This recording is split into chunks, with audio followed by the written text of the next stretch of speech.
Hey guys, tonight we're diving into the sweaty, sand-covered, and absolutely miserable world of ancient Egypt's worst jobs. The ones so bad you'd rather wrestle a crocodile than clock in for a shift. From scraping Nile sludge with your bare hands to swatting flies for people who wouldn't even look at you. These were roles that tested patience, pain tolerance, and the limits of human dignity. So, before you settle in, take a second to like the video and subscribe. But only if you truly enjoy these strange, uncomfortable journeys into history's darker corners. And hey, drop a comment below. Where are you watching from? And what time is it for you right now? You can picture it now, the warm Egyptian sun blazing overhead, not in a gentle day at the beach way, but in that, I think my brain is boiling way. And there you are, waist deep in the murky green-brown edge of the Nile. It's not just water. Oh no, it's a cocktail of rotting vegetation, fish guts, and whatever the upstream village decided to dump in this morning. And your job? To scrape it up. Every single. The smell hits first. It's the kind that doesn't just linger in your nose. It builds a small apartment there and pays rent. Imagine old spinach, dead fish, and wet leather left in the sun for a week. That's your work environment. And you can't just work quickly to get it over with, because your pace is set by the sludge itself. Slow, thick, and uncooperative. You push your crude wooden scraper through it, each stroke feeling like dragging a shovel through wet cement. Of course you're barefoot. Sandals? Boots? Those are luxuries for scribes or traders, not for someone whose toes are constantly marinating in disease. Every step in the sludge feels like wading through lukewarm pudding. Except this pudding occasionally bites. You feel a sudden sharp pinch on your ankle, and you know, leech. You'll deal with it later, because stopping now just means you'll have to stay longer. And speaking of things that bite, the Nile doesn't just hold leeches. It also holds crocodiles. Big, patient crocodiles that know exactly where the sludge collectors stand every day. You try to convince yourself that those ripples on the surface are just fish, but deep down you know better. Your job description doesn't say bait, but you're starting to think it should. The sound of splashing nearby. Don't look. Just don't.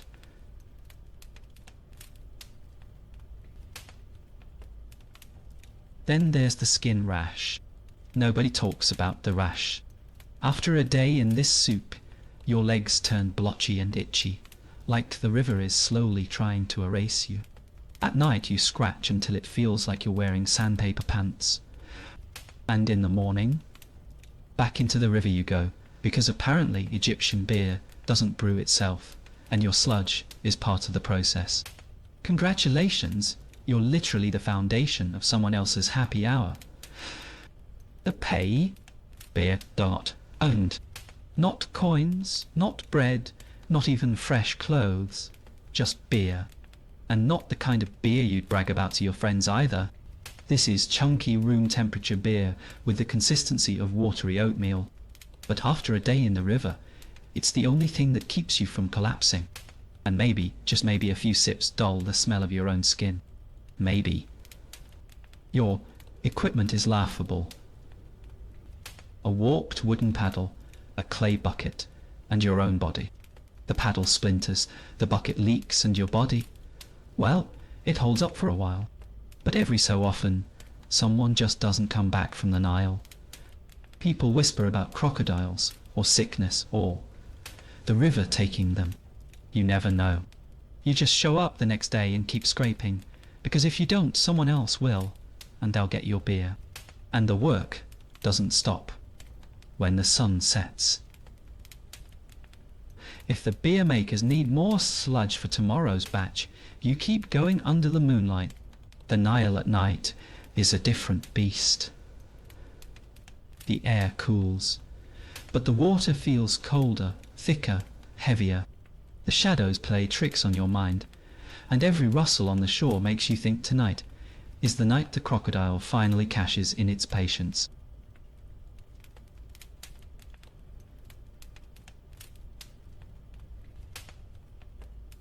The locals pretend not to notice you. You pass them on the street, still damp and smelling like a fish market explosion, and they avert their eyes. You could be invisible except for the stench. That announces you before you even arrive. Children run from you like you're a ghost, which, to be fair, you sort of are. Pale from lack of sun, hollow-eyed and existing mostly in the hours between shifts. Some days the river seems angrier. The current pulls harder, as if it's trying to drag you under and keep you. You think about letting it. Maybe it wouldn't be so bad. No more rashes, no more scraping, no more beer for pay. But then you remember the look on the brewer's face when you deliver a full bucket. That nod, that silent, good job. The pathetic, but it's yours.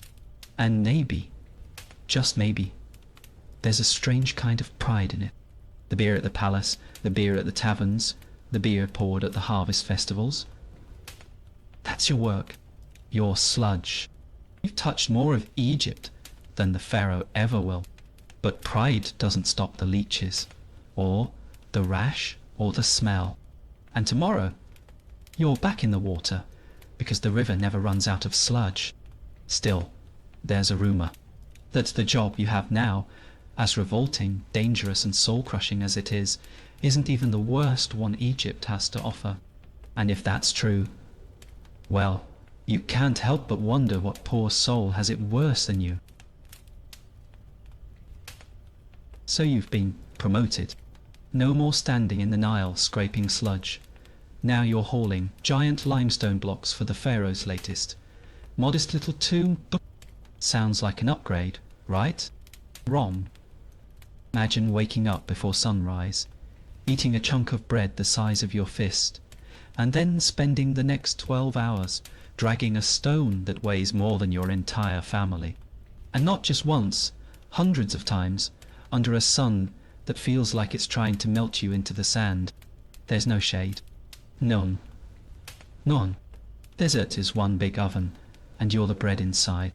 Your skin tightens, cracks and peels, but stopping to rub your shoulders or sip water is a luxury you can afford.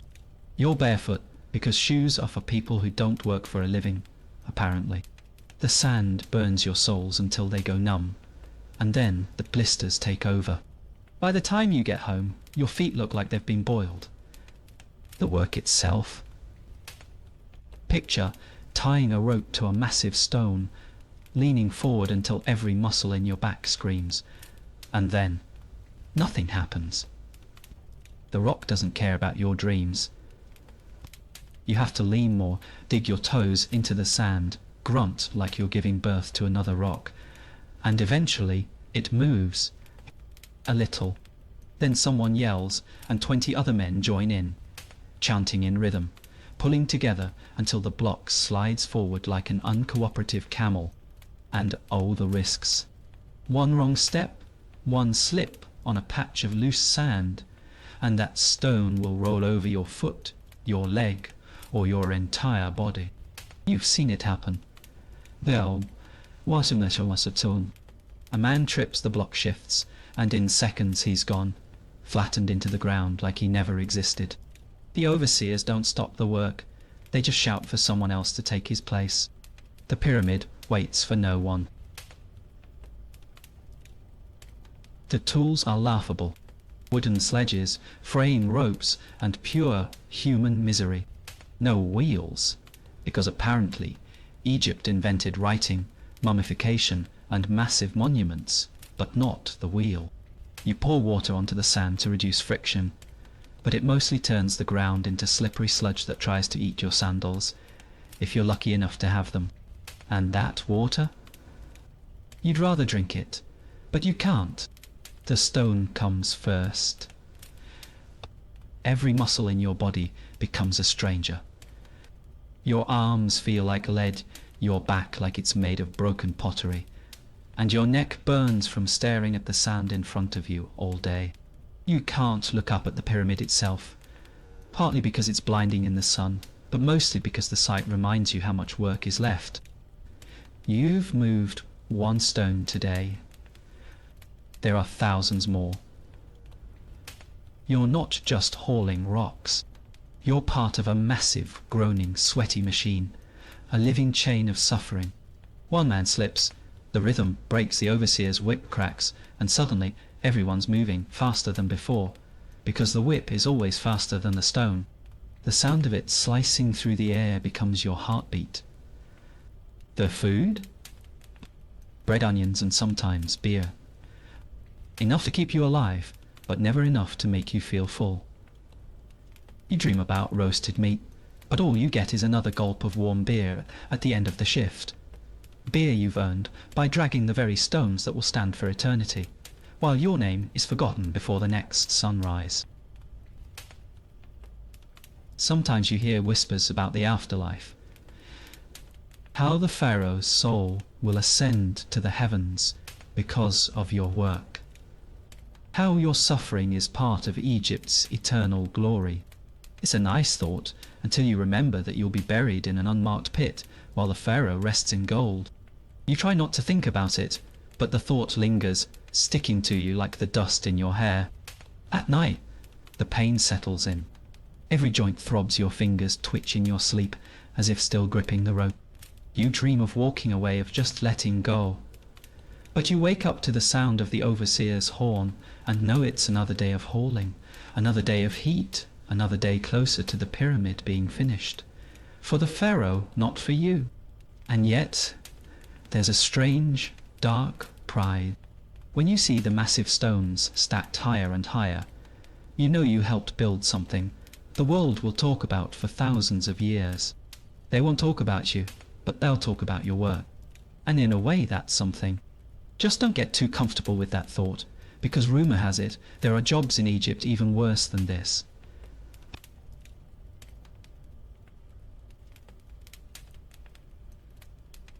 So you've traded the burning desert for indoor work. Sounds nice, right?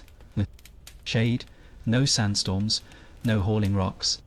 But now you're in a dim, sweltering room where the air is thick enough to chew. Boil endless strips of linen to wrap around dead bodies. The pharaoh's VIPs, their pets, and sometimes whoever could pay enough to be preserved for eternity. The smell is unforgettable. And not in a good way. It's not just boiling the linen. You have to stand over massive cauldrons for hours, the steam blasting your face, clinging to your skin and dripping down your neck. Your pores never get a break. The humidity makes your hair stick to your forehead like you're trapped inside a soup pot, because you basically are. And that steam, it's not just water. It's infused with plant, resins, oils, and sometimes, let's call them corpse particles. Every inhale is a gamble. You breathe in herbs meant to preserve the dead, which might preserve your lungs too, though probably not in the way you'd like. Sometimes the aroma is almost pleasant, like spiced honey. Other times it hits you like the inside of a tomb that's been sealed for centuries. You try to pretend it's just the linen talking, but deep down you know better. Burns are a daily ritual. You stir the boiling fabric with wooden poles, and sometimes the pole slips. The linen slaps your arm, and you hiss, but you can't stop. There's no sympathy here. Everyone else is burned too. Your skin becomes a patchwork of red welts and shiny scars, proof that you've served in the pharaoh's invisible army of preservation. Then comes the wrapping. The bodies arrive prepared, sort of. You and your co-workers stretch the linen, soaking it in oils, and begin the slow, careful process of cocooning someone for eternity. The first few times it's creepy. The stillness of the dead, the strange flexibility of limbs. But after a while you stop noticing, until you wrap a child or a favourite animal. Then it gets personal. The worst days are when the embalming hasn't been thorough. You pull the linen tight, and something gives way. You look at your hands and realize you've touched something you'll never unfeel. You don't scream, not because you're brave, but because the overseer doesn't like noise. You just keep wrapping, faster this time, as if you can hide the moment from yourself. Eye infections are the other gift of the trade. The smoke from the resin fires stings, constantly blurring your vision until you're wrapping linen by feel alone. You wake up in the morning with crusted lashes, pry them open with your fingernails, and head back into the haze. There's no such thing as a sick day. If you can breathe, you can rap. You come home smelling like a funeral, that cloying mix of incense, oils, and something sour you can't name. People on the street avoid standing too close, even friends. Your own family stops hugging you after a while. You learn to live with it. You tell yourself it's the scent of honor, of sacred duty, but mostly it's just the scent of your job seeping into your bones. Some say the work is blessed, that the gods watch over those who prepare the dead. Maybe that's true. Or maybe the gods are too busy admiring the gold in the tombs to notice the sweat and burns of the bandage makers. Either way, you keep working. The dead are patient. The living, not so much. At night, your dreams are full of white, long strips of linen stretching forever. Sometimes they wrap around you, tightening, until you wake up, gasping. You tell yourself it's just the heat. But deep down, you wonder if the dead remember your hands, if they're waiting for you somewhere, ready to return the favor. And yet, compared to some of the jobs out there, this one has its perks. You're indoors, away from the crocodiles and sandstorms. You might live long enough for your burns to scar over. But rumor has it, there are tasks in Egypt that make this seem like a spa day. Let's talk about those next.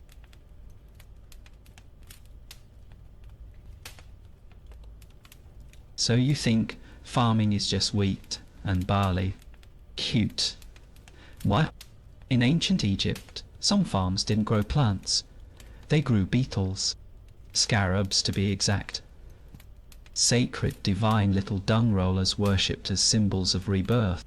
And lucky you, your job is to raise them. That means spending your days in pits of warm fermenting dung, crawling with hundreds, sometimes thousands, of shiny black beetles. Frantic, right? Your day starts with a smell that hits you like a wall. It's sweet, sour, and earthy all at once. The unmistakable scent of sun-baked animal droppings. The air shimmers with heat, and the buzz of flies is constant, like an off-key temple chant. You kneel down, hands bare, and start sifting through piles, looking for larvae. Yes, larvae. Pale, squishy little curls of future scarabs. The dung isn't just sitting there, by the way. It's alive. Worms, beetles, and the occasional rat dart through the piles as you work.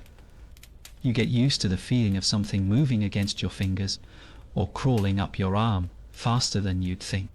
But every now and then you get a wriggler in your tunic, and that's when your co-workers get a free comedy show. The larvae are delicate, which is hilarious, considering they live in literal filth. You pick them out gently, place them in carefully shaped balls of dung, and arrange them in rows like tiny royal cradles. The sun bakes them warm, and the smell, well, it's the kind of thing that doesn't wash off. You could bathe in lotus oil, and people would still know exactly where you've been. Sometimes the beetles escape. You'll be halfway through a pile when one scuttles off at surprising speed, and suddenly you're chasing it across the yard like it owes you money. If it gets away, you're in trouble. Each scarab is precious, not because of its market value, but because priests and nobles see them as living magic. Lose too many, and you might end up in the dung pit yourself, permanently. You don't just feed the beetles. You feed their symbolism. They're linked to the sun god Ra, said to push the sun across the sky like they push their dung balls. When a priest visits, you pretend to be proud. In truth, you're thinking about the heat, the flies, and the way your back aches from crouching all day. The gods might love scarabs, but they don't seem to care much about scarab farmers. Your hands are always stained, brown under the nails, calloused from sifting and rolling. Even when you manage to scrub them clean, the smell lingers. It seeps into your hair, your tunic, your dreams. Sometimes you swear you feel phantom beetle legs brushing against your skin when you're lying in bed. And maybe it's not a phantom at all. There are perks in a twisted way. Scarabs are low maintenance compared to crocodiles or cattle. They don't bite much, and they're quiet, unless you count the sound of their tiny legs clicking.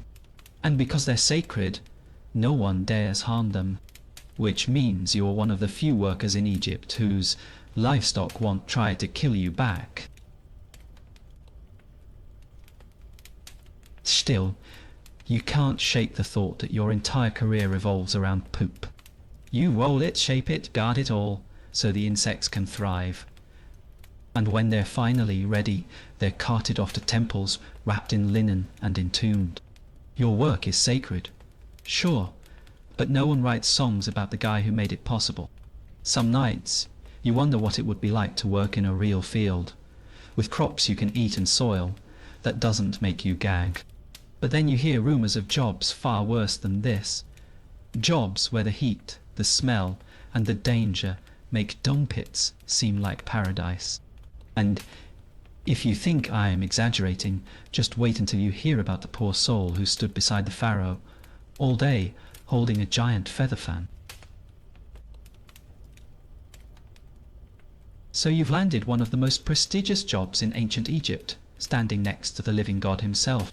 Sounds incredible, right? Until you realize your actual title is Flatulence Fan Bearer. Your duty?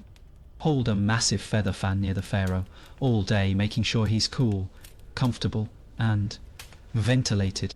It's less royal service and more personal air conditioning system with questionable benefits. The fan is heavy. It's carved from wood, wrapped in gold leaf, and topped with ostrich feathers longer than your arm. You hold it upright from sunrise to sunset, your arms screaming halfway through the morning.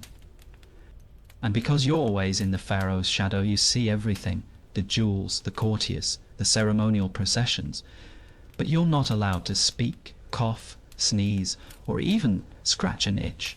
Now here's the part no one tells you during job training. The pharaoh's digestion is unpredictable. He eats like a god. Roasted meats, figs, honey cakes, gallons of beer, and his stomach has opinions. If the royal wind makes an appearance, you're expected to smile like it's incense from the heavens. Flinch, and you might find yourself reassigned to scarab farming. Position requires perfect timing. You sway the fan with a slow, rhythmic motion. Not too fast, or you'll mess up the pharaoh's elaborate hairstyle.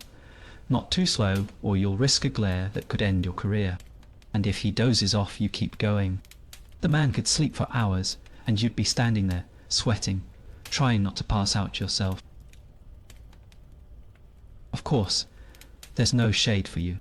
The pharaoh gets a canopy. You get the pleasure of baking under the sun, in full ceremonial dress. The linen sticks to your skin, the gold trim gets hot enough to burn, and every bead of sweat just makes the fan feel heavier. Meanwhile, your back starts to cramp in ways you didn't think were possible. Drop the fan. That's it. No warnings, no oops, accidents happen. One slip and you're done. And done could mean unemployment, or something far more permanent. You've heard stories about fan bearers who were removed for less. Pharaoh's image must remain flawless, and you, my friend, are part of that image. There's an art to staying invisible while standing in plain sight. You learn to blend into the background, eyes down, movements precise. You become a living piece of furniture, one that must always be flawless. The irony is the more perfect you are, the less anyone notices you. You could hold that fan for years, and not a single courtier would remember your name. But here's the strange part. You do get to hear everything. The whispered political schemes, the casual insults between nobles, the little secrets no one realizes you're catching. In a way, you're the best informed nobody in Egypt. Sometimes you wonder if you could trade all that overheard gossip for a seat in the shade and a cold beer. And then there's the closeness. You are within arm's reach of the pharaoh all times, which is a rare honor, and also means you're within arm's reach of every cough, sneeze, and other sounds. The perfumes and oils help mask the reality, but not always. Your nose becomes a master of polite ignorance. Some days you think about quitting, but then you look over at the canal dredgers waist deep in mud, or the lice pickers hunched over sweaty priests, and you wonder if maybe, just maybe, being the royal breeze provider isn't the worst deal after all. That is until you hear about the next profession, one that trades feathers for filth and sunshine for suffocating mud. If you've ever complained about unclogging a kitchen sink, let me introduce you to the ancient Egyptian version, canal dredging. Only here the pipes are miles of mud-filled waterways, the clogs are decades of silt weeds and the occasional dead animal, and your only plumbing tool is a crude bronze shovel that bends every time you hit something harder than wet sand. Oh, and you're working under a sun that wants you dead. Your office, waist deep in thick brown muck that smells like a combination of swamp water and yesterday's fish market. Canal is alive, and I don't mean metaphorically. You feel things brush against your legs. Sometimes it's just plants. Sometimes it's leeches. And sometimes it's something that makes the water ripple in a way you don't want to think about too hard. The job requires stripping down to almost nothing because your clothes would just get ruined. So you stand there in the open, covered in mud from head to toe, while clouds of mosquitoes hover like they're at an all-you-can-drink buffet. Every slap you land is followed by 3 new bites. And the itch? It's the kind that follows you to bed and visits you in your dreams. There's a rhythm to dredging. You dig, you lift, you throw. Over and over, the motion burns into your muscles, until your arms feel like they're made of stone. Sometimes the shovel hits a rock, sending a shock up to your teeth. Other times it sinks too deep, and you're yanking it out like you're trying to free a trapped animal. Either way, your back is screaming by midday. And the heat, my God, the heat. The water offers no relief because it's as warm as bath water that 10 other people have already used. The sun reflects off the muddy surface, roasting your face while the air feels like it's thick enough to chew. The only shade is in your imagination. Then there's the danger of collapse. These canals aren't lined with pretty stone. They're carved from dirt and held in place by hope. One wrong step and the side can cave in, burying you waist deep in muck. If you're lucky, your co-workers pull you out. If not, well, the canal just gained a new layer of fertilizer. Snakes love canals. So do frogs, crabs, and whatever else considers your legs fair game. Sometimes you hear splashes nearby and tell yourself it's just a fish, but you know Nile crocodiles have made their way into irrigation channels before. That's the kind of thought that keeps you moving, even when your muscles beg you to stop. Despite all this, the work matters. Without clear canals, the crops fail. Without crops, the kingdom starves. You, the anonymous mud-covered figure in the background, are literally keeping Egypt alive. But good luck explaining that when someone asks what you do for a living, and all you can say is, I dig in mud a lot. The worst part, the mud doesn't wash off easily.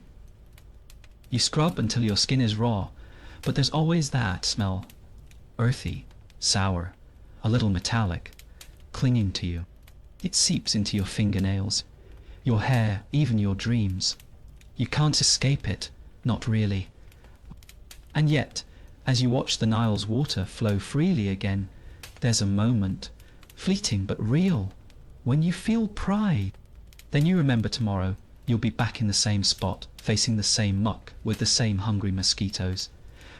Unless, of course, you get promoted to a job that swaps mud for something smaller, itchier, and far more personal. If you think your job is repetitive, imagine waking up every morning knowing your entire day will be spent searching for tiny, crawling invaders on someone else's body. That's your life as a temple lice picker. You're not trimming hair, you're not styling it, you're hunting. Slowly, methodically, like a sniper, but with fingers instead of arrows, and your targets. Lice, lots of them. The temple priests were considered holy men, which meant their bodies had to be clean, pure, and free of pests. But pure didn't mean showers or soap. It meant you. Sitting cross-legged in dim light, parting hair inch by inch, picking out each pale little parasite before it could ruin the sanctity of the temple. The work is quiet, but never peaceful. Every itch on your own head becomes instant paranoia. Your tools? Fingernails and focus. Sometimes you'd squash them between your nails with a faint pop. Other times you'd flick them into a small clay dish like you were collecting morbid trophies. And if the lice were particularly stubborn, you'd need to scrape away the tiny eggs glued to the hair, each one as sticky as tree sap. The job sounds harmless, but failure wasn't an option. If a priest was spotted scratching during a ceremony, it was a bad omen. People believed that even one louse could invite evil spirits into the temple. So if you missed one, you didn't just risk your job. You risked the wrath of the gods, or at least the wrath of your boss, which might have been worse. Then there's the intimacy of it all. You spend hours inches away from another person's scalp, breathing in the scent of incense mixed with sweat. Some priests smelled faintly of sandalwood oil. Others smelled like they hadn't seen fresh water in weeks. Either way, the closeness was unavoidable. And sometimes, so was the awkward eye contact. Your hands get sore from the constant motion, your eyes blur from staring at the same patch of hair for too long, and your back aches from bending forward all day. But you can't stop. Because the lice don't stop. They multiply. They return. They're like tiny wingless pharaohs ruling over their kingdom of hair. Sometimes you'd find a priest who was chatty, telling you temple gossip while you worked. Other times they'd sit in total silence, staring straight ahead like a statue. The silence could be worse. Every creak of the temple and every scratch of your fingernail felt magnified, like the building itself was listening. And here's the kicker. When you finally finished and presented a perfectly clean head, the priest would thank the gods, not you. You weren't part of the ceremony. You weren't even a name in the records. You were just the hands, the invisible guardian of the scalp. The smell of crushed lice sticks with you. Ow. It's faint, oily and sour, a scent you can still catch hours later, even after washing your hands. Sometimes you'd swear you could feel something crawling on your own skin long after you'd gone home. That was the curse of the job, the ghost itch. And yet, there was power in it. You touched the heads of men others feared to even look at directly. You guarded their purity in ways no one else could. And maybe, just maybe, the gods noticed your work. Even if tomorrow you'd be picking through the same scalp, finding the same pests, and wondering if there's a worse job out there. Spoiler, there is. Imagine spending your days carving messages you pray no one will ever see. That's the paradox of being a tomb curse inscriber. Your entire job is to warn tomb raiders, in the most terrifying language possible, that they'll meet a fate worse than death if they dare to disturb the resting place inside. And you're doing it underground, surrounded by silence so thick it feels alive. You're not writing love letters or poetry. You're chiseling threats like, "May the crocodiles devour your soul before you reach the afterlife," or "Your family will forget your name before the sun rises." Every word has weight, because it's not just art, it's magic. The people believed these inscriptions carried real supernatural force, and that belief included you. Slip your chisel, and who knows, maybe the curse turns on you. The air in a tomb isn't fresh. It's heavy with the scent of stone dust, dried oils, and sometimes decay. Even if the tomb is new, there's a damp, earthy smell that clings to your lungs. Your hands ache from the constant grip of the chisel, your ears ringing from the rhythmic tap, tap, tap echoing off the stone walls. And the only company you have, the painted eyes of God staring down from the walls unblinking. Sometimes you'd feel a sudden chill on your neck, even when the air was still. The old workers would say it was the spirit of the tomb owner, checking your spelling. That's when you'd slow down, steady your hand, and try not to imagine a mummified figure breathing down your shoulder. It's hard to focus when you half expect a skeletal hand to land on yours. Your job is precision. The lines must be perfect, the symbols exact. A misplaced hieroglyph could twist the meaning of the curse, turning plague upon your family into plague upon my family. And no one wants to be the guy who accidentally invites centuries of bad luck onto their own bloodline. The work is lonely, but not without its moments of strange satisfaction. There's a certain thrill in finishing a line and knowing it might still be there thousands of years later, still terrifying whoever dares to read it. You're crafting fear that will outlive you, fear that doesn't fade with time. But in the back of your mind, there's always that lingering thought. What if the curse is real? What if all these years of chiseling threats into stone has soaked your hands in invisible poison? Every time you trip on the way home, every time you fall sick, you wonder, is this just bad luck? Or did something in the tomb finally notice you? And when you finally step outside after hours underground, the light feels strange.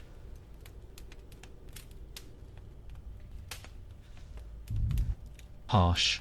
You squint at the sun, like you've been away for weeks. Dust clings to your skin, your clothes, even your eyelashes. And no matter how much you wash, there's always that faint grit between your teeth, as if the tomb doesn't want to let you go. No one celebrates your work. There's no applause, no thanks. Just another wall, another curse, another day alone with your thoughts in a room meant for the dead. You go home, try to sleep, and sometimes dream of carving the same line over and over while a voice whispers in your ear. A voice you're not sure is your own. Still, you show up again the next morning. The next tomb needs its curse. And maybe, as you set your chisel against the stone, you'll feel the quiet hum of power in the air. The sense that something unseen is waiting for you to make one tiny mistake.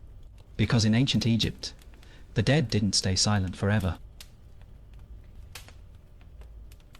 If you've ever wondered what it's like to spend your days elbow deep in the afterlife, welcome to the glamorous world of the animal mummifier. Cats, crocodiles, baboons, all destined for eternity, wrapped up like divine gifts. You're not just preserving animals, you're preparing them for a spiritual journey. And yes, the smell is exactly what you think it is, only worse. The day begins with a body. Sometimes it's freshly dead. Sometimes you're not so sure. There are moments when you swear a tail twitches or an eye blinks. But you keep working. Gods don't appreciate hesitation. Step 1. Remove what shouldn't stay inside. Step 2. Replace it with herbs, resins and fabrics. Step 3.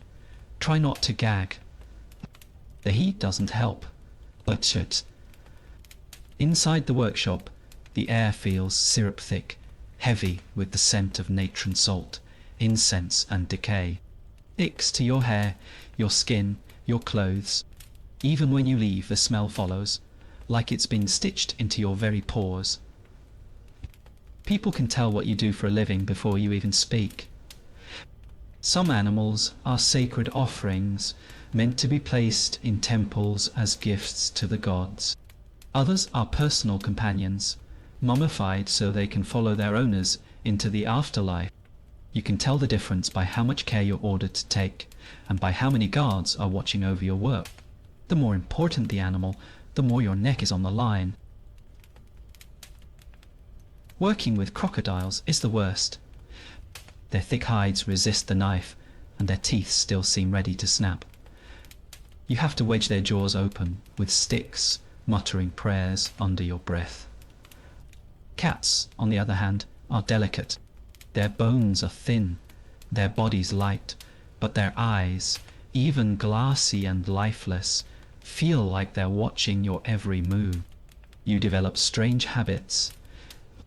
You start talking to the animals as you work, partly to keep yourself sane, partly to apologize for what you're doing.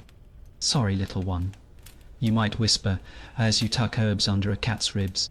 Or, "Don't bite me," as you stitch up a crocodile. It doesn't matter that they can't hear you. It matters that you can hear you. The tools are simple but brutal. Bronze knives, bone hooks, linen strips. You learn to work quickly before flies gather, or the stench gets too overwhelming.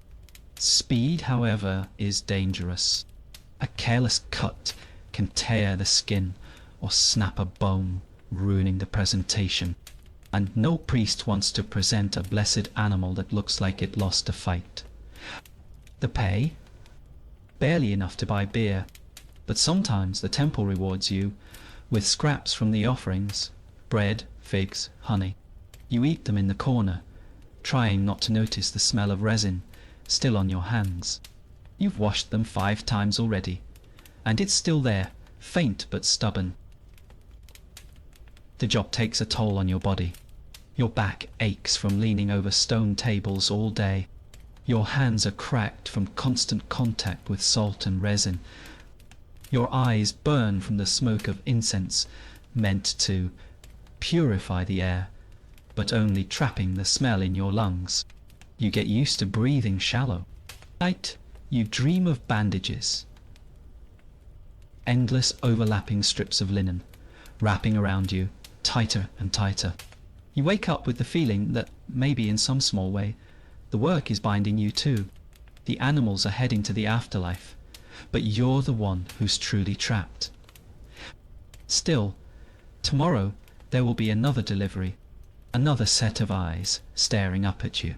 And as you set the knife to skin again, you can't help but wonder, will this one stay still? Or will it twitch just enough to make you question if death really is the end? If you think cutting grass is boring, that's because you've never had to harvest papyrus in ancient Egypt. This wasn't a casual stroll with a scythe. It was a battle against nature itself. The swamps were thick with buzzing mosquitoes, the kind that seemed to bite through your linen like it was nothing. And then there were the snakes, sliding silently under the water, waiting for a careless step. You wade in barefoot, because sandals are useless in knee-deep muck, with a curved bronze sickle in your hand. The mud sucks at your feet with every step, threatening to swallow you whole if you pause too long. Longer so, you grip the papyrus stalks, slicing them as close to the base as possible. One wrong move, and you slice your own ankle instead. The sun beats down like a hammer, pressing the heat into your skull.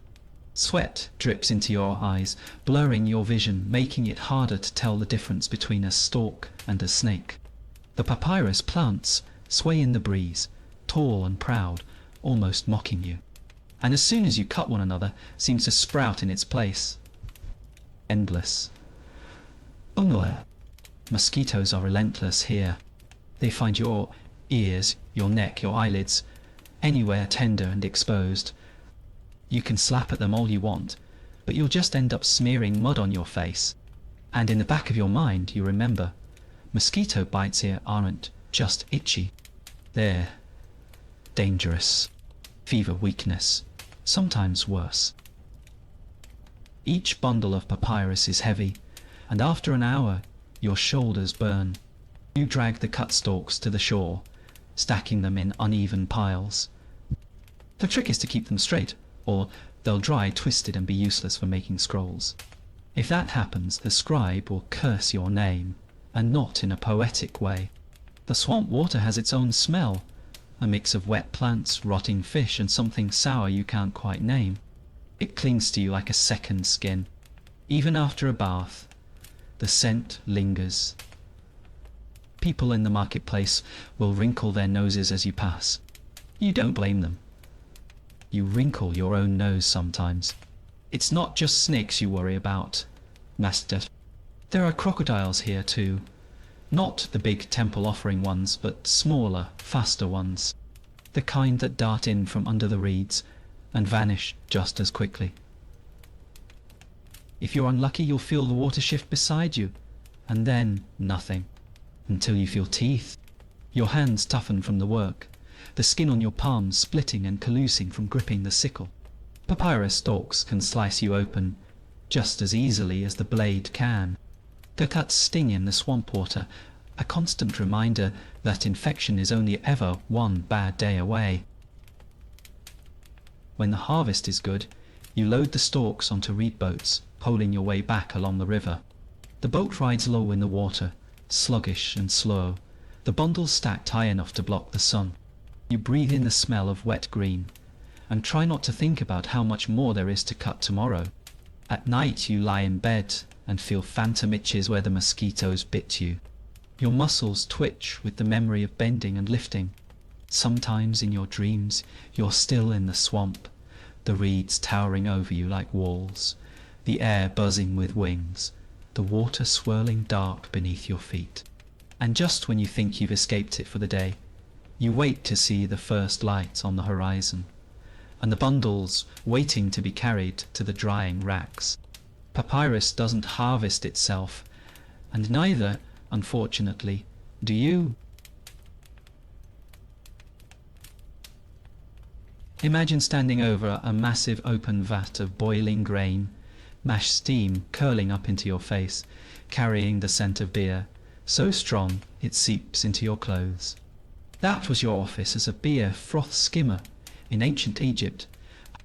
No desk, no shade, just a wooden paddle in your hand and the endless task of scraping the foam from the surface. The foam wasn't just for show. If it stayed, it spoiled the batch. And spoiled beer meant angry brewers, which meant angry drinkers, which in Egypt was basically everyone.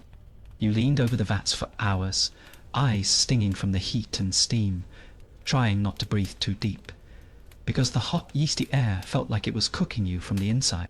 Flies loved the vats almost as much as people did. They swarmed in clouds, landing on your arms, your neck, and sometimes right in the foam you were skimming. You'd swat one away, only to watch another dive straight into the bubbling mix. And you didn't dare tell anyone. They'd just scoop it out and keep brewing. The work made you woozy, not from the heat alone, but because the air was full of alcohol vapor. You'd start your shift sober, and by midday the world felt a little softer around the edges. The brewmasters didn't mind. A slightly drunk worker was easier to manage. But a drunk worker near a boiling vat, that was another story. One slip could be the end of you. The vats were deep, the liquid scalding, and if you fell in, well, let's just say beer wasn't meant to be brewed with human seasoning. There were stories of skimmers who disappeared into the froth and came out hours later, in the mugs of the customers. Your skin suffered most of all. The constant steam left it red and raw, and the sticky beer splashes dried into a crust that itched like madness. By the end of the day, your hands smelled permanently of malt, your clothes stiff with dried foam, and your hair, well, let's just say, no amount of washing made it right. The pay, the pay, barely enough to buy a loaf of bread, and maybe a cup of the very beer you spent all day making. But most skimmers couldn't drink their own work without thinking about the sweat, the flies, and the occasional uninvited extra ingredients that went into the brew. Still, beer was sacred in Egypt. It wasn't just a drink. It was daily nutrition, part of wages, even an offering to the gods. And you were part of that holy chain, even if your role was scraping scum off the top. Without you, the beer would be undrinkable. At least, that's what you told yourself to keep going. Some days the steam was so thick, it felt like you were breathing soup. Your hair stuck to your forehead, your eyes blurred, and the smell wrapped around you like a damp blanket. You'd step outside for air and feel the sudden blinding brightness of the sun, only to be called back in minutes later. And yet there was a rhythm to it. Skim, scoop, dump, putt. Skim, scoop, dump. Tanisichi. The paddle hitting the foam made a sound like a slow drum beat, a hypnotic pulse that almost made you forget where you were. Almost. But when the shift ended and the vats were finally still, you knew tomorrow would bring more steam, more flies, more heat, and maybe, if you were unlucky, a lot more foam.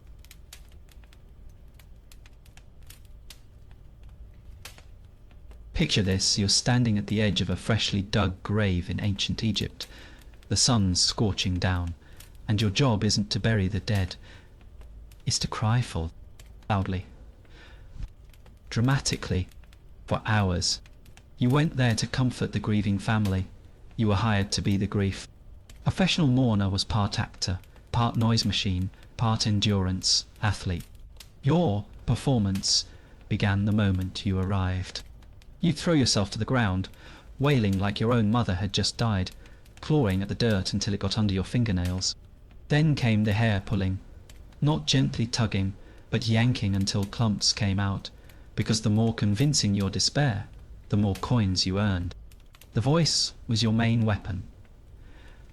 You had to project over the sound of drums, chants, and other mourners, keeping your cries steady and your sobs theatrical.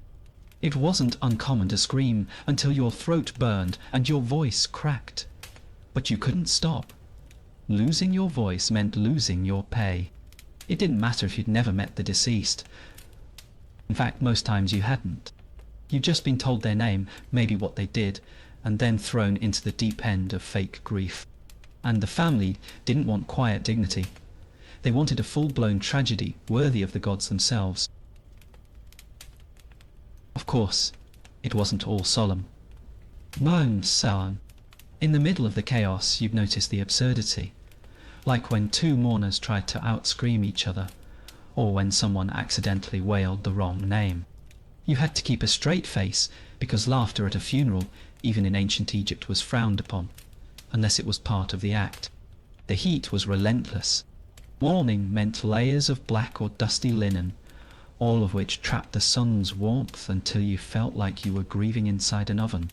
Sweat streaked through the dust on your face, mixing with the coal around your eyes, until you looked like a raccoon who'd just been dumped. And then there was the fainting. Oh, fainting was practically an art form. You had to time it right. Not too soon, or people thought you were weak. Not too late, or they'd already moved on to the burial rites. The goal was to collapse just as the drama peaked, falling into the arms of another mourner, like some tragic sculpture. Funerals in Egypt could last hours, sometimes days, especially for the wealthy. That meant you had to maintain a constant level of misery without burning out. Some mourners swore by grief pacing, alternating between violent sobs and quiet, weeping to save their voices and energy. But the emotional toll was real. Spending every day pretending to lose someone eventually blurred the line between acting and feeling. Some mourners said they began to believe their own grief, crying for strangers as if they'd been lifelong friends. Others just got numb. Payment was often meagre, a handful of bread, a jug of beer, maybe a coin if you were lucky. But the work was steady. After all, people kept dying, and families kept wanting a good send-off. Death was recession-proof. Still, every time you left a funeral face streaked with sweat and dirt, voice hoarse, head pounding, you knew there'd be another one soon. Another stranger. Another wail. Another grave. And sometimes, just sometimes, you'd wonder if the next funeral might be for someone whose story you'd really want to tell.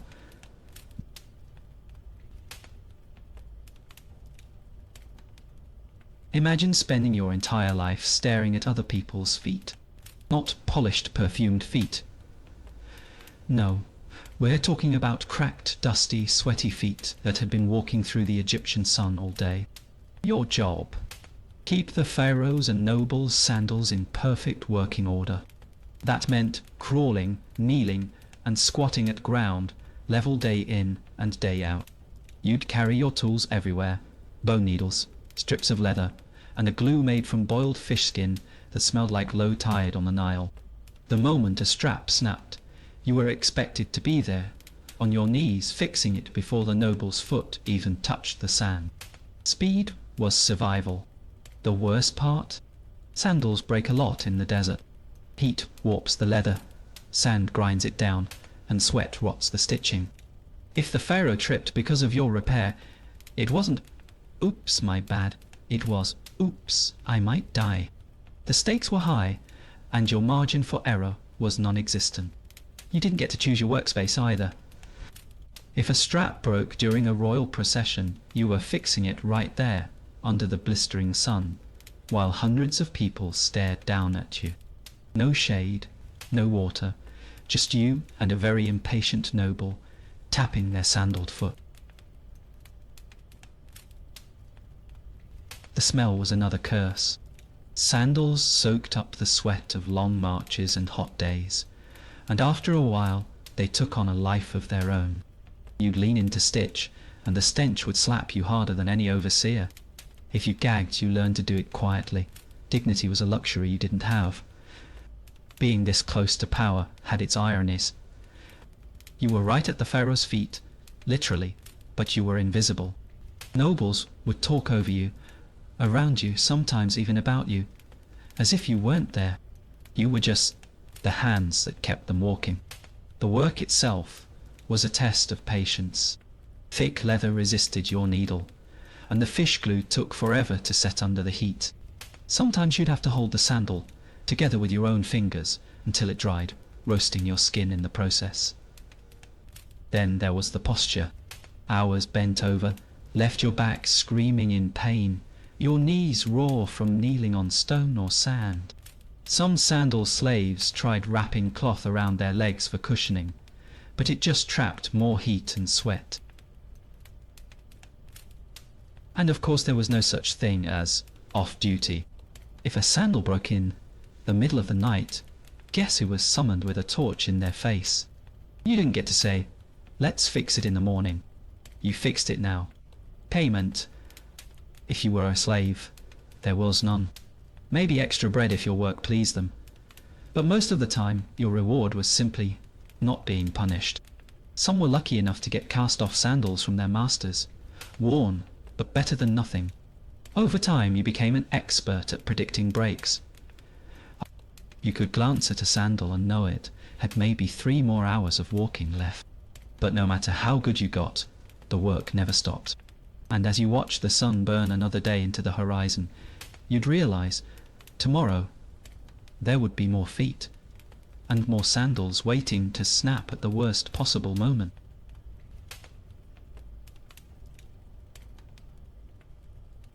Picture this: every morning, before the sun had even warmed the sandstone, you were already on your knees, not in prayer, but with a palm fiber brush in hand, ready to scrub the sacred floors of an Egyptian temple until your arms burned.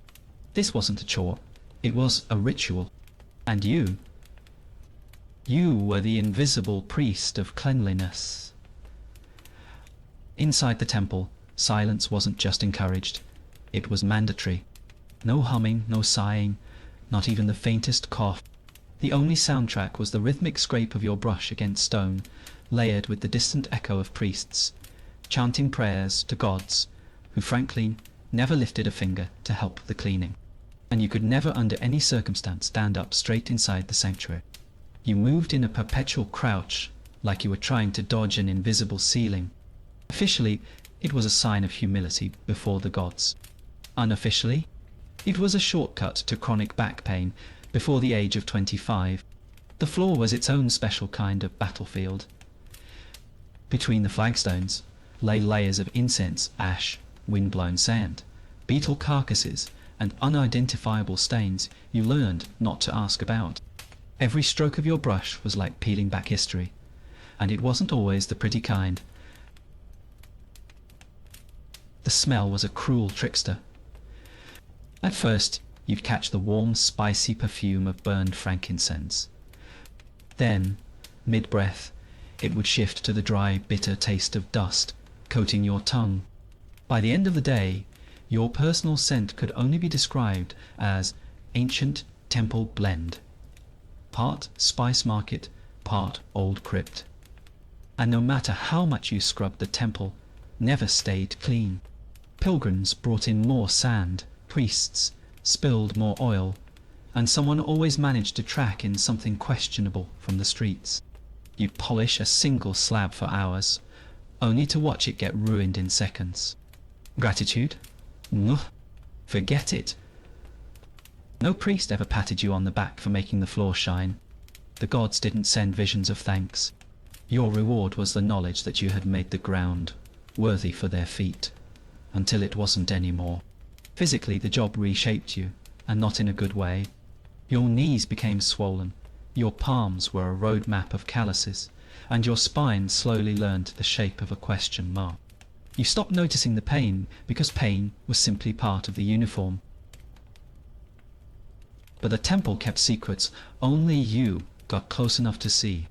Strange cracks in the walls, faint stains from ancient sacrifices, and symbols hidden just above floor level.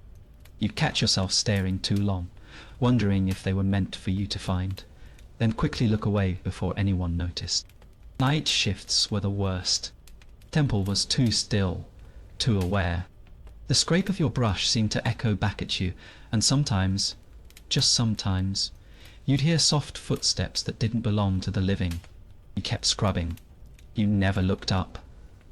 Your pay? Usually bread and weak beer. Your honor? Serving the gods. Your reality? Breathing in dust, swallowing the ache in your back, and wondering if the afterlife had better flooring. And every day, as you dragged that brush across another endless stretch of stone, you couldn't help but ask yourself, if the gods really were watching. Imagine being summoned to the royal chambers, not as a guest of honor, but as the person who got to pick bugs out of the pharaoh's hair. That was your job, the royal lice remover. Your hands were your tools, your eyes, your weapons, and your patience. Well, that was the only thing keeping you alive. The work was delicate. You weren't just dealing with any ordinary head. This was the sacred scalp of someone considered a living god. One wrong tug, one tiny scratch, and your career could end faster than you could say, "It wasn't me."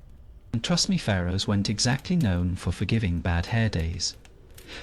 You had to be gentle but thorough, part healer, part detective. Every strand of hair was a possible hiding spot for eggs, or adult lice. You'd lean in close, breathing in the sweet but cloying perfume of expensive oils, only to catch a whiff of something less divine, the musky heat of a scalp that hadn't seen soap in weeks. And then there were the tantrums. Royals, especially the younger ones, had the uncanny ability to turn a single comb-through into a performance worthy of an entire theatre. Crying, wriggling, snapping at you like you were the bug instead of the hero holding the comb. You learned to keep your expression as smooth as a temple wall. The setting was as grand as the work was miserable. Gold-framed mirrors, linen curtains, swaying in the breeze, and the soft murmur of attendants nearby.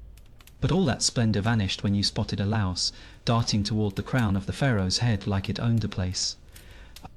Of course, the stakes were even higher than they looked. A royal itching in public. That was more than an embarrassment. It was a bad omen, a sign that the gods had turned their backs. Guess who'd be blamed first?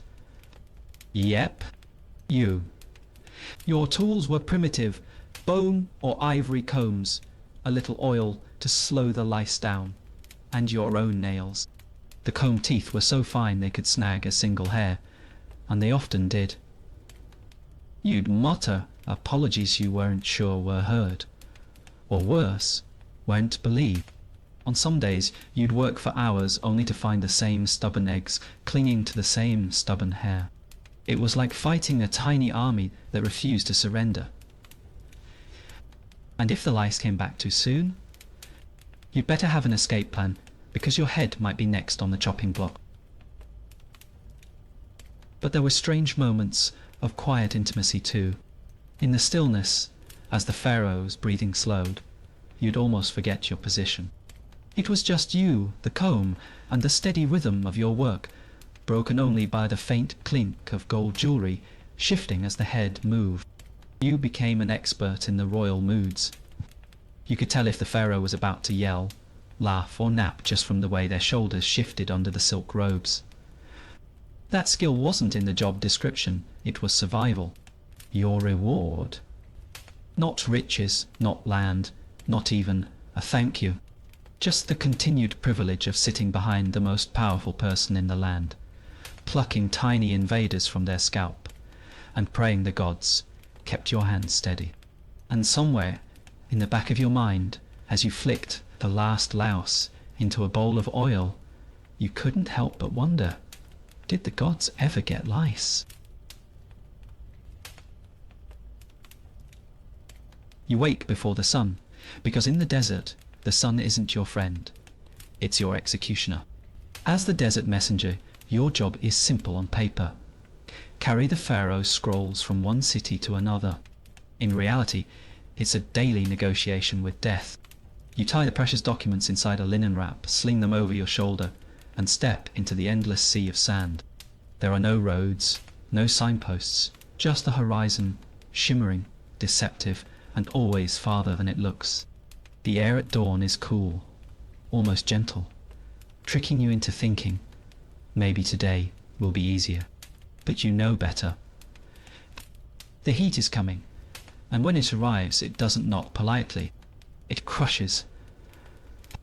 You wear thin linen robes, not because they keep you cool, but because they're all you've got. Sand gets everywhere, in your mouth, your ears, between your teeth, grinding like tiny stones every time you swallow. The wind doesn't carry whispers here. It carries the sting of grains slicing across your cheeks. Every step is a choice. Chaos. Do you push harder to cover more ground before noon, or slow down to conserve your energy? Too fast, and you'll collapse before reaching shade. Too slow, and you'll be running under the cruelest sun, when the desert floor feels hot enough to cook bread. There's no water to spare. You've learned to trick your own thirst by letting a single drop linger on your tongue before swallowing. Your lips crack anyway, the salt from your sweat burning each split, like a reminder of how fragile you are out here.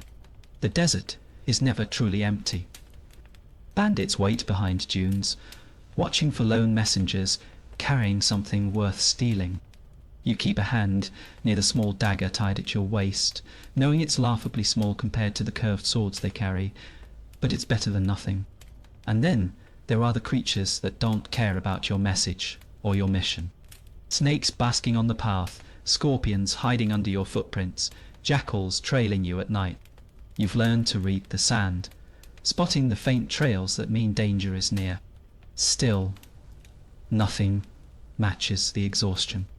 There's a point in the afternoon when your body becomes a stubborn, mutinous animal. Your legs keep moving, only because your mind is shouting at them. And even then, each step feels heavier than the last. Sometimes you hallucinate. You see green oases that vanish when you blink. You think you hear water, only to realize it's the rasp of your own breathing. The desert plays tricks on you, and you've learned the hard way not to trust your senses. Finally, when the sun sinks and the air cools, you stumble into the city gates. You hand over the scroll, your fingers trembling, your eyes half blind from sand glare. There's no applause, no ceremony, just another sealed message shoved into your hands for the journey back. And as you turn toward the desert again, the moon climbing over the dunes, you can't help but think, the sand is waiting for you. And one day, it might just decide to keep you. You'd think that in the grand hierarchy of ancient Egyptian jobs, nothing could be worse than hauling stones or skimming beer froth in the sun. But then there's you, the latrine pit digger. It's not glamorous, it's not respected, and it's definitely not the kind of job you brag about over a pint. Your kingdom is the stinking, festering underbelly of the city, and your tools are nothing more than a crude shovel, your bare hands, and a tolerance for smells that would make a crocodile gag. The day starts early, not because you're eager, but because the heat makes everything worse. And when you're standing waist deep in human waste, you take worse very seriously.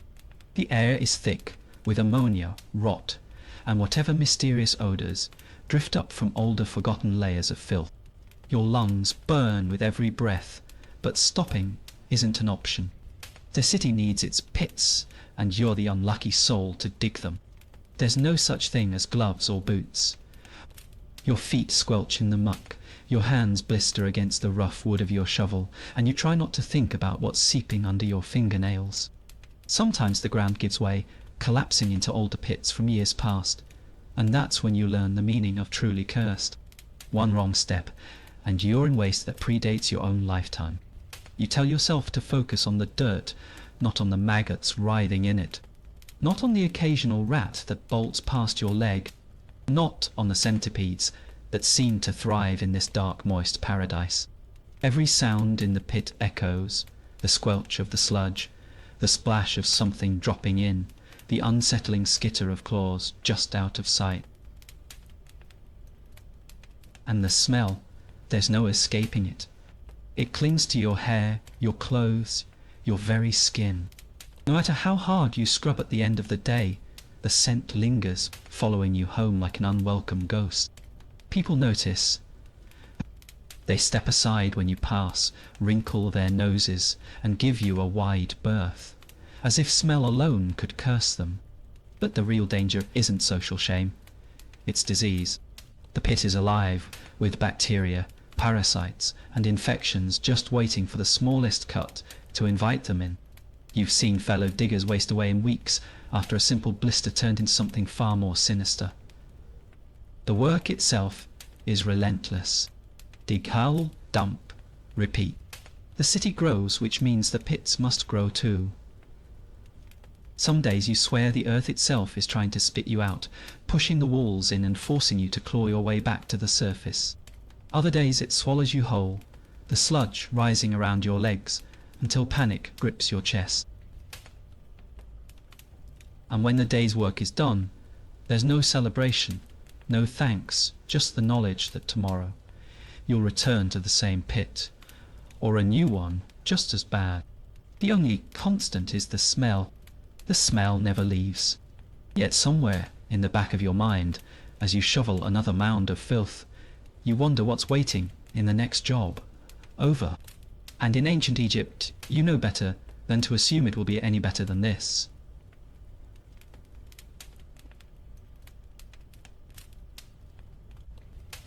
If you thought swatting flies was something done absent-mindedly on a lazy afternoon, think again. In ancient Egypt, it was a full-time job, and not just for anyone. You were the human fly swatter, stationed at the side of elite nobles or high-ranking officials. Your sole mission: keep their delicate perfumed skin untouched by the buzzing, crawling disease, carrying masses of flies that swarmed in the Nile heat. You stood there for hours, maybe days, in the same rigid posture, gripping a long reed or feather fan, your arm already aching before the sun was fully up. There was no talking, no scratching an itch, no shifting your weight without permission. You were background scenery, living furniture, and if you dared to draw attention to yourself, you risked more than just a scolding. The irony was almost cruel. The nobles dined on lavish spreads of honeyed bread, fresh figs and roasted meats, the very smells that drew the flies in droves. The sweet scent of incense did nothing to deter them. If anything, it made the air heavier, stickier, more unbearable. And there you were, caught in the cloud of it all, waving your arm in endless repetitive sweeps to keep the pests at bay. Miss a fly, and you'd know it immediately. A sharp glare, a curled lip, maybe a hissed insult. Or worse, public shame. Swat too hard, though, and you might accidentally brush the noble's face or hair. That, my friend, could end in a slap demotion or an early retirement to a job involving less shade and more shovels. There was no winning. Your arm would throb, your back would scream, sweat would trickle down the sides of your face, and still you had to keep going. The flies didn't care that your shoulder burned like fire, or that your vision blurred from staring at the same patch of air all day. Sometimes the job felt like a cruel experiment. How long could a person stay absolutely still, swatting only when necessary, under the punishing Egyptian sun?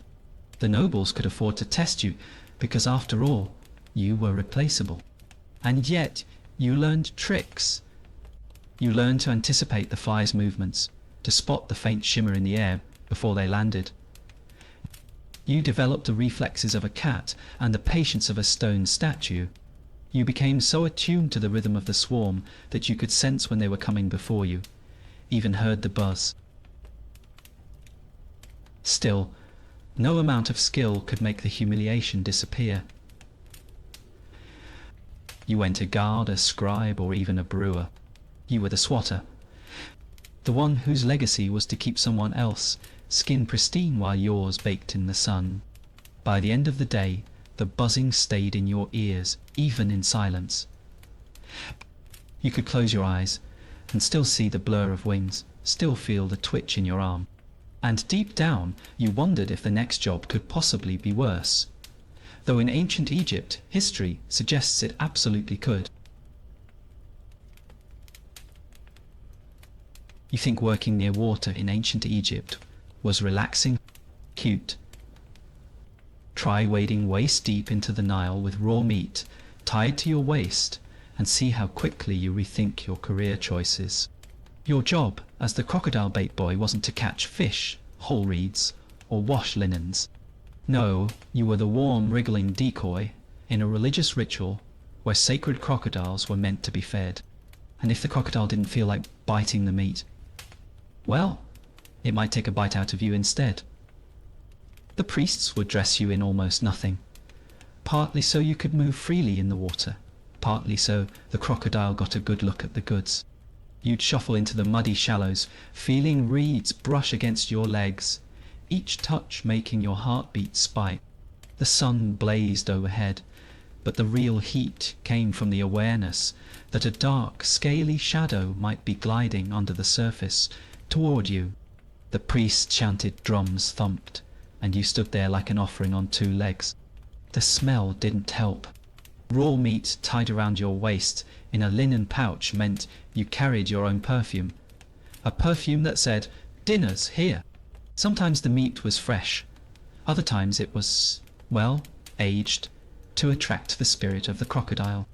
Translation: it reeked so badly you were sure the stench alone could kill you. The water sloshed against your thighs, warm and heavy, while little fish nipped at your skin, testing if you were edible too. Spotting the crocodile wasn't always easy. You learned to read ripples, the way the reeds bent, the silence that fell when the birds stopped calling. Sometimes you saw only a pair of golden eyes just above the surface, watching you, calculating. That's when you remembered every story you'd ever heard about crocodiles dragging people under without a sound. You tried to stay calm, knowing panic made you look even more like prey.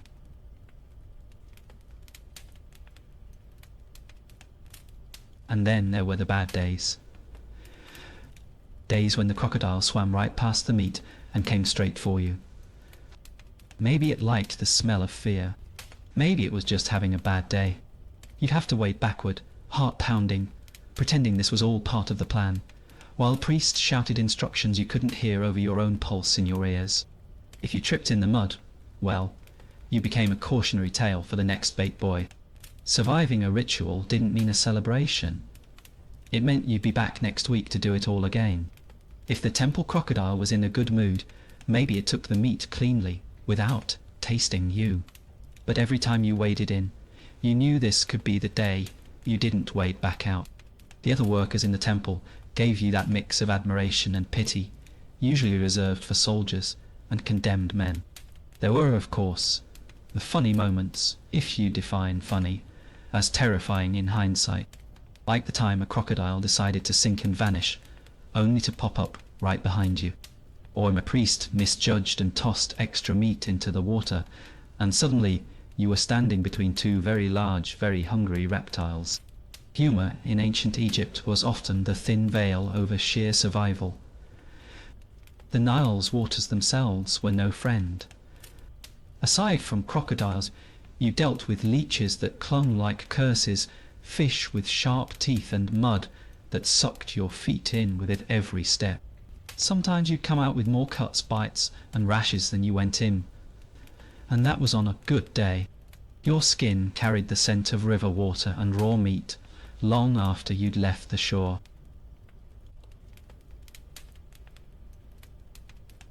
And of course everything was for the gods. The crocodiles were sacred incarnations of Sobek, god of the Nile's strength and fertility. You weren't just risking your life for spectacle. You were part of a ritual. The temple claimed kept the floods coming and the crops growing. Small comfort when you felt teeth graze your calf. The irony. Sobek was also a god of protection. If that was his idea of protecting you, you'd hate to see what neglect looked like. Sometimes, when you were back on dry land, you'd feel the phantom tug of water around your legs, hear the ghost splash of a tail in your mind. Sleep didn't come easy, and when it did, it brought dreams where you were always waist-deep, always waiting, always smelling of meat. And there was always something in the water just out of sight. That's the part you never told the new boys. They'd find out soon enough. And the temple didn't care about fear. They only cared that the crocodile ate.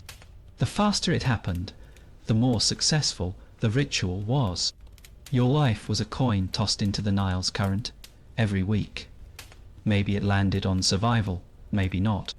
But you kept wading in, because in ancient Egypt there were worse jobs than being bait. And you knew exactly who had one of them.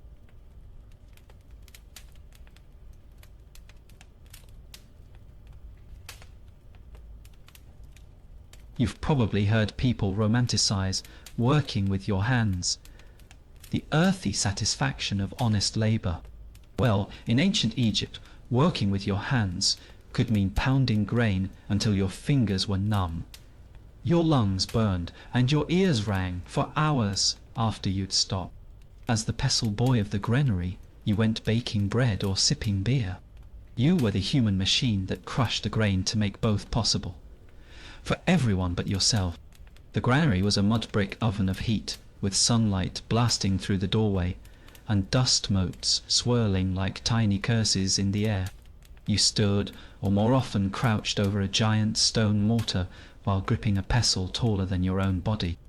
Up and down, slam and grind, over and over, until your arms felt like lead. Around you 20 other boys did the same, their pestles rising and falling in a miserable kind of rhythm. Some called it pestle music. It sounded more like punishment. The sound was relentless, a deafening thud, thud, thud as pestle met grain, bouncing off the mud walls and stabbing into your ears. After the first hour, you stopped hearing individual strikes. It became one endless roar, the kind that followed you into your sleep. And the dust. Gods, the dust. Every breath was thick with it, scratching at your throat, clinging to your tongue, coating your teeth, until it felt like you were chewing sand. Your fingers didn't escape the torment either. Grain dust mixed with sweat to make an abrasive paste that worked its way into every crack in your skin. Small slips meant smashed knuckles, and those weren't rare. Blood on the grain. Not a problem, the overseer would say. It all cooks out. That was the ancient Egyptian version of workplace safety.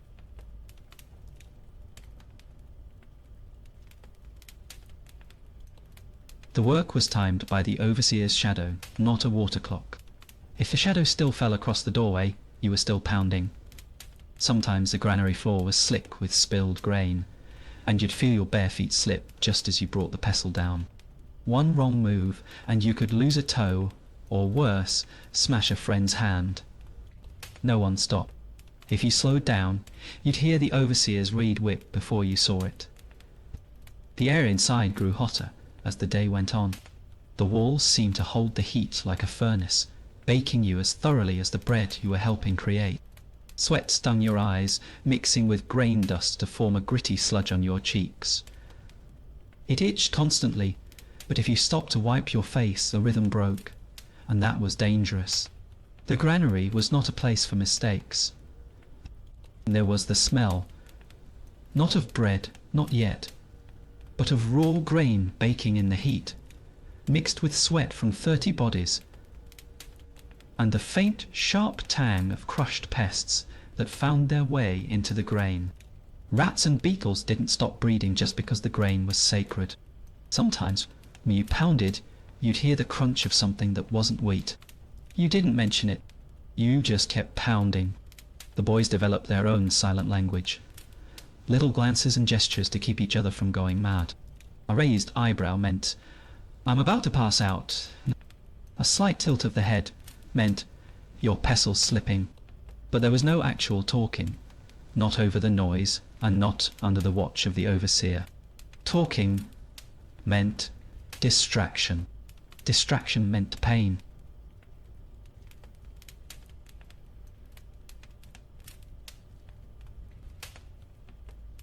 Hours blurred together. The rhythm took over your body until you felt like nothing but a pair of arms and aching lungs. Your legs trembled from squatting, but standing wasn't an option unless you wanted the pestle to strike at the wrong angle. Sometimes your vision swam from the heat and dust, and you weren't sure if you were still pounding or just imagining it. When the day finally ended, you staggered out into the evening air, blinking like you'd been in a cave. The quiet felt unnatural, almost frightening after the pounding in your ears. Your arms still twitched with phantom pestle motions, and your lungs coughed up dust for hours. But tomorrow you'd be back. Because the bread had to be made, the beer had to be brewed, and in ancient Egypt grain didn't crush itself.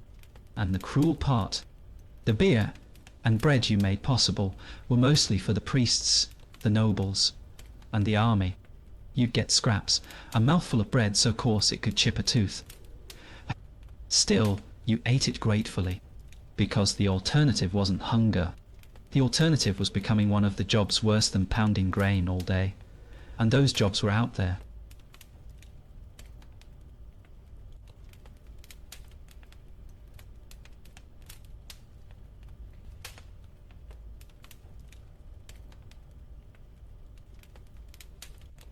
If you think watching smoke sounds like an easy gig, that's because you've never done it in a cramped, airless chamber while inhaling enough incense to make your ancestors sneeze. The temple smoke watcher's job wasn't to pray, chant, or even wave their arms in some elegant ritual. No, your job was to sit cross-legged for hours, ensuring the sacred smoke kept flowing during ceremonies without interruption. Sounds peaceful. It wasn't. The room itself was barely bigger than a closet, its walls blackened from decades of resin and myrrh smoke. The only light came from the flicker of the incense coals, painting the room in a restless orange glow. You'd sit on a worn reed mat, knees aching back, stiff eyes, stinging from the constant stream of scented vapor curling into your face. The heat was stifling, the kind that made your skin feel heavy. Your task was deceptively simple. Keep the incense burning evenly so the gods wouldn't feel insulted. If the smoke thinned, it was a spiritual failure. If it went out entirely, well, you'd probably be carried out too. That meant adjusting the coals, adding powdered resins, and gently fanning the smoke toward the chamber's tiny vent. It was all precision work, made harder by the fact that your hands shook from the heat and lack of air. The smell was intoxicating at first, sweet myrrh, sharp frankincense, and the faint peppery bite of desert herbs. But the charm faded quickly. After an hour, it was cloying. After 2, it became suffocating. Your throat felt coated, your head swam, and every deep breath made you wonder if you'd ever taste fresh air again. By the 3rd hour, you went so much smelling the incense as being the incense.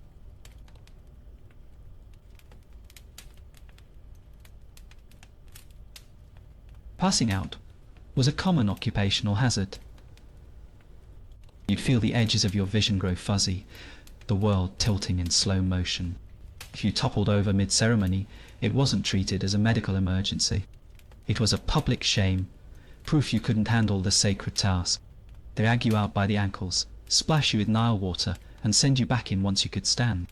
Compassion wasn't on the job description. The constant inhalation played tricks on your mind too. Shadows in the smoke would twist into shapes. A crocodile's jaw snapping shut, a woman's face vanishing, a god's eye blinking.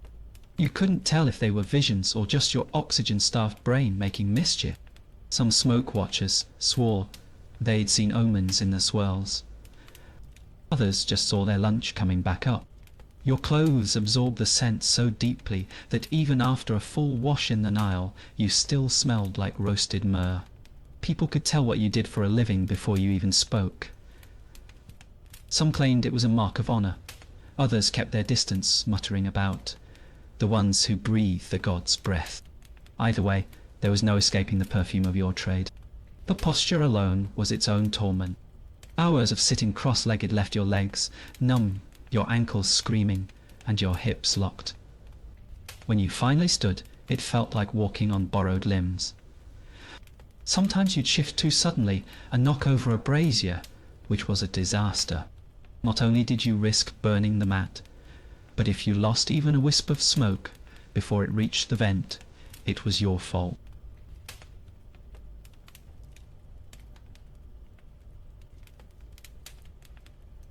The silence in the chamber was deceptive. Outside, the temple was alive with chanting drums and clashing sistrums, but inside, all you heard was the faint crackle of coals and your own breathing. It made every cough, every shuffle sound thunderous. You learned to breathe shallowly, to move like a statue, to make yourself part of the ritual, invisible but essential. And yet, despite the heat, the smoke, and the aching limbs, there was an odd kind of power in the role. You were the gatekeeper of the god's aroma, the unseen servant who ensured the divine nostrils stayed pleased. Without you, the ceremony faltered. The thought kept you going, that and the knowledge that there were far worse jobs in Egypt. Jobs where you might prefer choking on incense to the alternative. When you emerged from the chamber, blinking in the harsh sun, the fresh air was almost painful in its brightness and chill. Your lungs expanded greedily, but the scent of myrrh still clung, curling in your nose, like a memory you couldn't shake. And you knew you'd be back tomorrow, cross-legged in the smoke, guarding the god's invisible feast.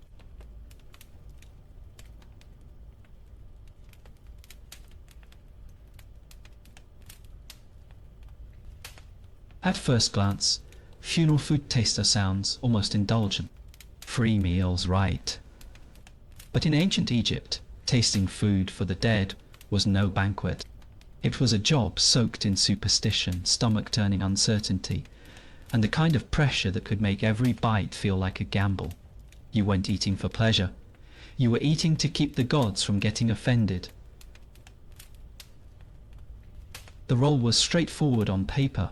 Before offerings were placed before the tomb or on the altar, you tasted them to ensure they were pure and untainted by curses.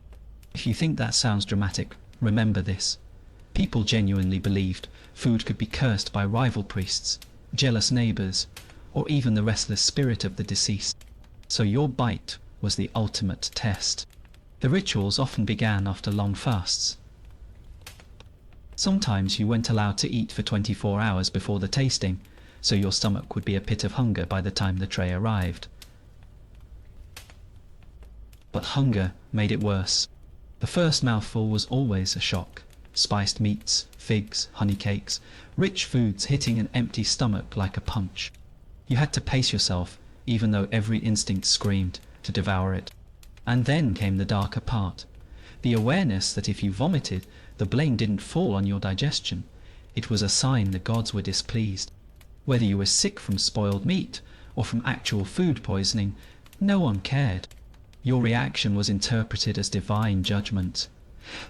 That meant ceremonies would be halted, priests would mutter darkly, and your reputation could crumble overnight.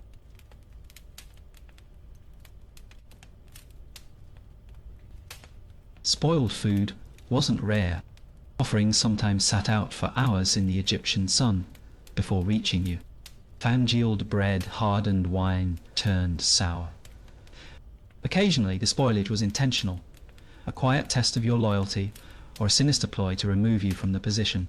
And since throwing food away was unthinkable, you still had to chew, swallow and smile. The setting added to the weight of the task. Picture a shadowy chamber thick with incense, the air heavy and hot. The body of the deceased lay nearby, wrapped and silent, while priests chanted to guide the soul through the afterlife. Every bite you took felt like it was being watched, not just by the living, but by the unseen.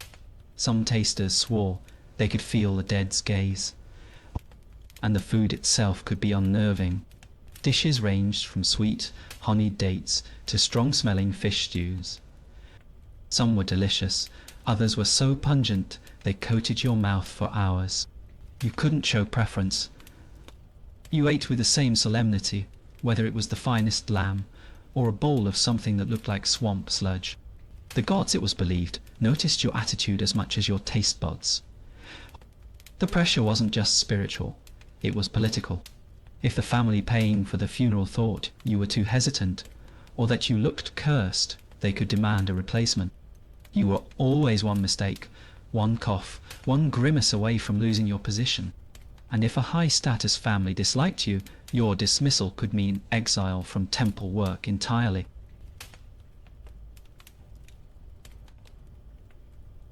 You learn to control your body's reactions.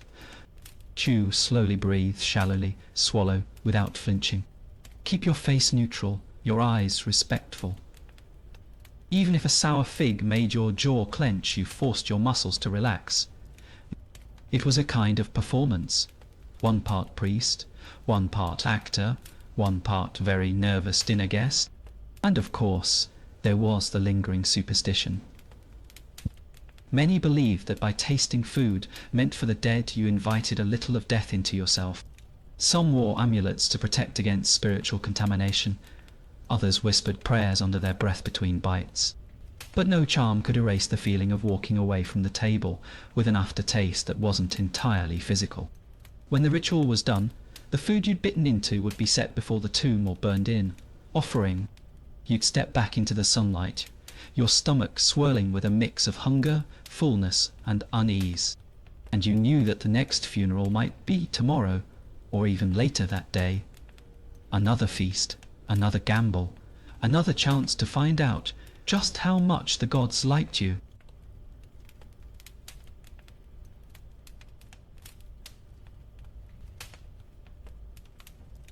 Of all the strange jobs in ancient Egypt, few matched the sheer grotesque intimacy of being a maggot counter for sacred carcasses.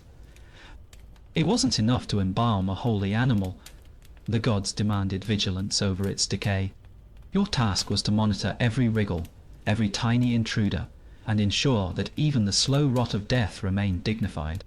And yes, this meant you spent hours face to face with maggots.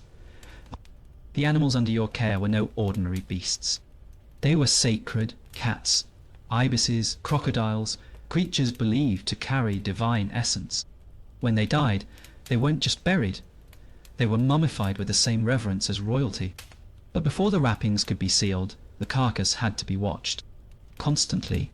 Because the gods, it seemed, had no tolerance for unattended rot. Your workspace was a sweltering embalming chamber, thick with the mingled scent of resin, incense, and something far less poetic, the sweet, choking stench of decomposition. Even the strongest perfumes couldn't fully mask it. Flies swarmed constantly, drawn to the body, their droning buzz a relentless soundtrack to your work. Here's where the job got strange. You weren't allowed to harm the flies. Many were considered sacred in their own right, symbols of resilience and rebirth. So while their larvae wriggled into the animal's flesh, you could only count them. Methodically. Patiently. Maggot number 1. Maggot number 2. On and on till you lost track and had to start again.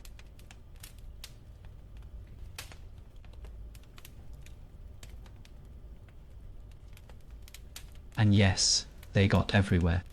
Between folds of skin under the ribs, along the mummification table. If you were unlucky, they'd drop to the floor and squirm between your toes. Some days you'd feel the phantom crawl of them hours after you'd gone home, a sensation you couldn't scrub away no matter how hard you washed. The logic, according to temple law, was that counting and removing maggots preserved the animal's purity while showing devotion. But in reality, it was a battle you could never truly win.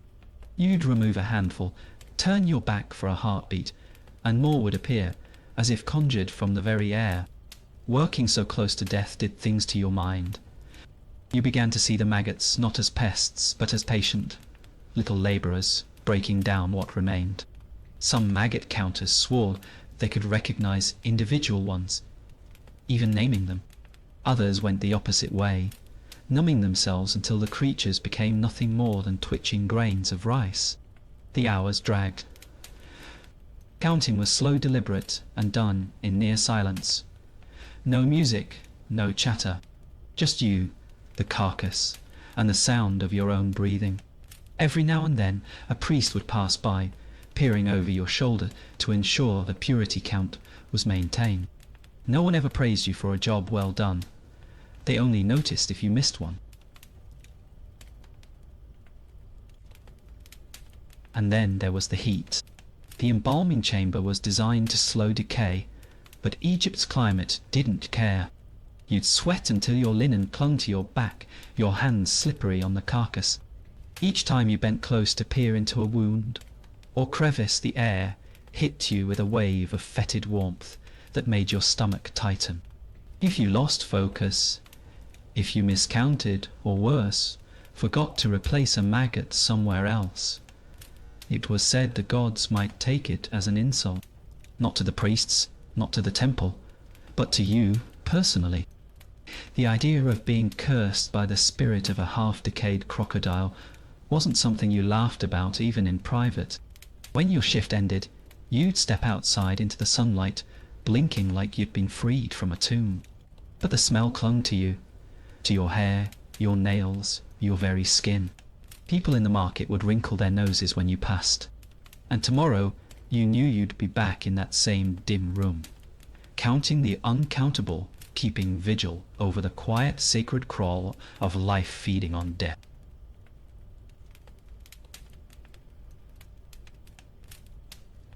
So, after walking through the sweat, stench, and sheer absurdity of these ancient Egyptian jobs, you can't help but wonder, would you have survived even one day doing them? Or would you have traded it all for a slightly less miserable fate? Like, I don't know, becoming a full-time crocodile wrestler. History has this strange way of reminding us that human endurance, pride, and desperation have always been tangled together. And maybe that's the real takeaway. It's not just about the work we do, but the stories we leave behind, even if they smell like the Nile on a bad day. If this journey made you laugh, cringe, or just feel grateful for your current job, share it with someone who'd enjoy it too. And tell me in the comments, which of these jobs do you think you could survive, and which would make you run faster than a desert messenger? Don't forget to subscribe and turn on notifications so you never miss another strange, uncomfortable, yet fascinating dive into the past. Because trust me, we've only just begun.